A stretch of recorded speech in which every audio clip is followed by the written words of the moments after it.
Hello my soul family, कैसे हो आप सब? होप गाइस आप अच्छे हो, अगर अपनी लाइफ में बहुत ग्रो कर रहे होगे। गाइस जो पहली बार मेरे इस चैनल टैरो एकता 1111 पे आए हैं, उनका बहुत बड़ा स्वागत है हमारे इस चैनल पे। और प्लीज़ मेरे चैनल को लाइक और सब्सक्राइब करना मत भूलिएगा। और जो ऑलरेडी मेरे इस चैनल पर अपना प्यार दे रहे हैं उनको thank you thank you thank you. तो गाइस चलिए हम देखते हैं अभी शाम को आपके पर्सन किस एनर्जी में थे। गाइस ये कलेक्टिव है, टाइमलेस है और ऑल साइन वालों के लिए है, तो प्लीज़ आप लोग अपने पर्सन का नाम ले लो। चलिए हम देखते हैं कि इस वक्त जब भी आप देखोगे उस वक्त आपके पर्सन किस एनर्जी में है।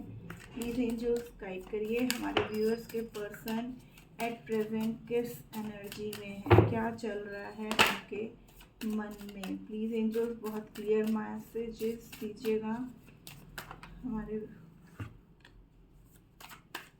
हमारे व्यूअर्स के पर्सन ऐसा लगता है जैसे चुप हो गए हैं,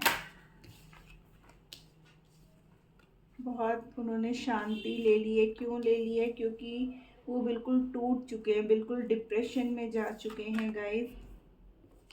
उनको ऐसा लग रहा है जैसे उन्होंने जो सपने आपके साथ देखे थे वो बिखर से गए हैं कहीं, ठीक है ना। इसलिए उनको अब कोई रास्ता समझ में नहीं आ रहा है और अब वो चाहते हैं कि इस रिश्ते में वो कुछ नयापन लेकर के आए, तब जा कर के कहीं उनके वो सपने पूरे हो पाएंगे। इसलिए वो उसी सोच विचार में डूबे हुए हैं। माय गॉड, बहुत कुछ कहना चाह रहे हैं। वो अपने सपनों को टूटना नहीं देना चाहते हैं। देखिए उनको लगा है कि जैसे उनके सपने जैसे जब टूट रहे हैं ना, तो वो एकदम जैसे जकड़े हुए थे, जिसकी वजह से वो आपकी तरफ कोई एक्शन नहीं ले पा रहे थे, ठीक है ना। देखिए the outsider number 4, number 5, number 6 continuation में एनर्जी आ रही है। उनको लग रहा था कि जैसे अब उनकी दुनिया ख़त्म हो चुकी है, क्योंकि अब आप उनके पास नहीं हो।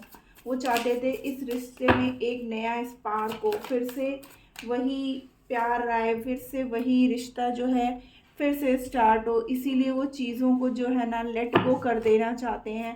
पुरानी जितनी भी पास्ट में जो भी हुआ है, देखिए लड़ रहे हैं, मैं बोल रही हूँ ना, पुरानी पास्ट की बातों को बार बार वो याद नहीं करना चाहते हैं। हो सकता है हमारे व्यूअर्स कुछ ऐसे हैं जिनकी आपस में किसी बात को लेकर के बहुत लड़ाई हुई है, बहस हुई है, जिसकी वजह से आपके पर्सन एकदम चुप हो गए हैं, वो कुछ बोलना ही नहीं चाहते हैं। और अकेले में जब उनको लगा कि उनका सपना आपसे अलग हो रहे हैं, आप दोनों में दूरियां बढ़ रही हैं, तो वो अकेले पड़ गए और उनको सिर्फ अकेले में बैठ कर के वो रो रहे हैं, ठीक है ना। क्योंकि वो फेस नहीं कर पा रहे हैं आपसे दूरियां, उनसे बर्दाश्त नहीं हो रही है। वो अपने सपनों को बिखरने नहीं देना चाहते हैं, वो आपके साथ फिर से चाहते हैं। देखिए मैं बोल रही हूँ ना, अब वो नए नए होते ना तिकड़मबाजी करना कि कैसे जाऊँ, कैसे क्या करूँ, ठीक है ना। और जिनका लॉन्ग डिस्टेंस रिलेशनशिप है, उनके पर्सन के पास ट्रैवल करके आ जाना चाहते हैं। अगर आप मतलब सेम सिटी में हो बट फिर भी थोड़ा सा डिस्टेंस है, तब भी वो चाहते हैं कि आपके पास बस पलक झपकते ही वो पहुंच जाएं और आपको बाहों में भर लें। जैसे कि आप इस कार्ड में देख रहे हो ना कि उनको अब जो है ना ये दूरियां बर्दाश्त नहीं हो रही हैं। वो चाहते हैं आप लोग के बीच में जो भी दीवारें हैं ना, उनको तोड़ करके वो किसी भी तरीके से आपके पास पहुंच जाएं।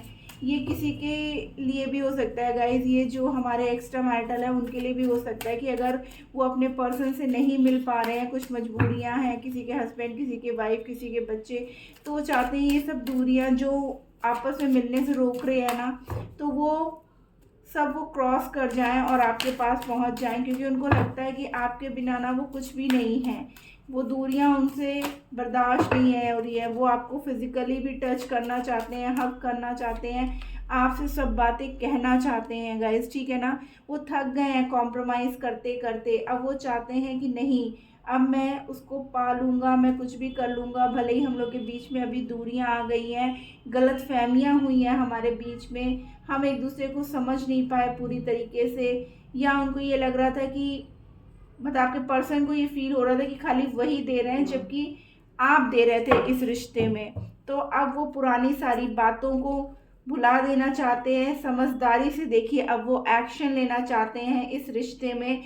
अब वो कोई कंडीशनिंग के साथ, सॉरी गाइस मैं इसको हटा देती हूँ, नहीं रहना चाहते हैं। अब वो सिर्फ उनका एक ही लक्ष्य हो गया है, आपको पाना। सिर्फ उनकी लाइफ का मोटिव, गोल, कुछ भी आप कह लो ना, अब वही हो गया है कि अब मुझे किसी भी तरीके से करके आप तक पहुंचना है, आपको पाना है, आपके साथ अपने सपने पूरे करने हैं। भले ही वो इस समय उन्होंने चुप्पी साध ली है, कुछ भी नहीं कह रहे हैं, क्योंकि उनको रियलाइज़ हो चुका है कि गलती इनकी तरफ से थी, हमारे व्यूअर्स की तरफ से कोई गलती नहीं थी। अगर ये दूरियां आज आप लोग के बीच में आई हैं तो सिर्फ और सिर्फ इसका कारण आपके पर्सन हैं। तो अब उनको एहसास हो चुका है। आइए देखते हैं हम लोग मोनोलॉजी डेक से कि और यूनिवर्स क्या गाइडेंस आपको दे रहा है। आपके पर्सन ना अब सारी जंजीरें तोड़ करके आपकी तरफ आएंगे गाइस, और नया वो सारा एकदम जैसे होता है ना, एकदम आप ही उनके सीधे, जैसे अर्जुन कर रहा था ना मछली की आंख में ही सिर्फ उसका ध्यान था, तो वैसे ही आपके पर्सन का ना सिर्फ और सिर्फ आप पे ही ध्यान है कि अब मुझे किसी भी तरीके से अपने पर्सन तक पहुंचना है।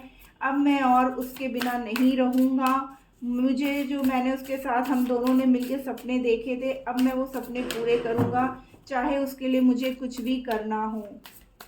प्लीज़ एंजल्स गाइड करिए, क्या गाइडेंस है हमारे व्यूअर्स के लिए। Thank you. क्या कहना चाहता है universe? Okay. Believe in the impossible. बोल रही हूँ ना कि आपको भी बिलीव करना होगा। आपको ऐसा लग रहा था ना कि ये रिश्ता अब ख़त्म हो चुका है, अब इस रिश्ते में कुछ भी नहीं बचा है, लेकिन यूनिवर्स कह रहा है कि आपको उसी बात पे ट्रस्ट करने की ज़रूरत है।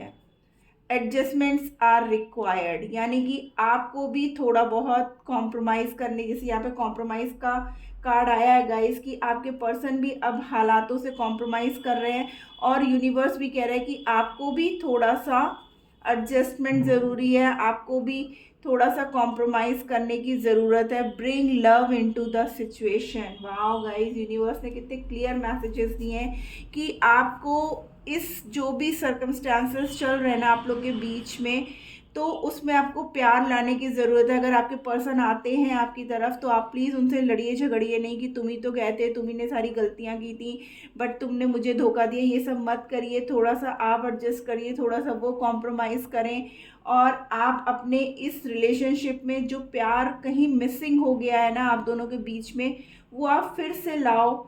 तब आप देखो, यूनिवर्स कह रहा है ना, believe in the impossible, the end of a tough cycle approaches, यानी कि आप दोनों के बीच में जो अभी ये दूरियां और लड़ाई झगड़े ऑन ऑफ और ब्लॉक अनब्लॉक जो भी सिचुएशन आप लोग के बीच में चल रही थी ना गाइज, वो अब ख़त्म हो रही है। आपको इस बात पे, यूनिवर्स पे आपने जब सरेंडर किया हुआ है, तो इस बात पे आप ट्रस्ट करिए कि जो चीज़ें आपको लग रही थी कि नहीं अब ये रिश्ता कभी नहीं सुधर सकता, या आपके पर्सन अब कभी वापस नहीं आएंगे, या आपका रिश्ते में अब वो चीज़ें वापस नहीं आएंगी जो पहले थी, जो स्पार्क पहले था, वो ऐसा नहीं हो सकता, लेकिन सब होगा। बस सिर्फ आपको ट्रस्ट करना है, और अपने रिश्ते में एक विश्वास के साथ अपने पर्सन पे आपको आगे बढ़ने की ज़रूरत है। उनको समझिए, थोड़ा सा प्यार डालिए, और देखिए कितनी बढ़िया जो है तड़का लग करके आपका रिश्ता फिर से उसी स्पार्क में आएगा गाइस।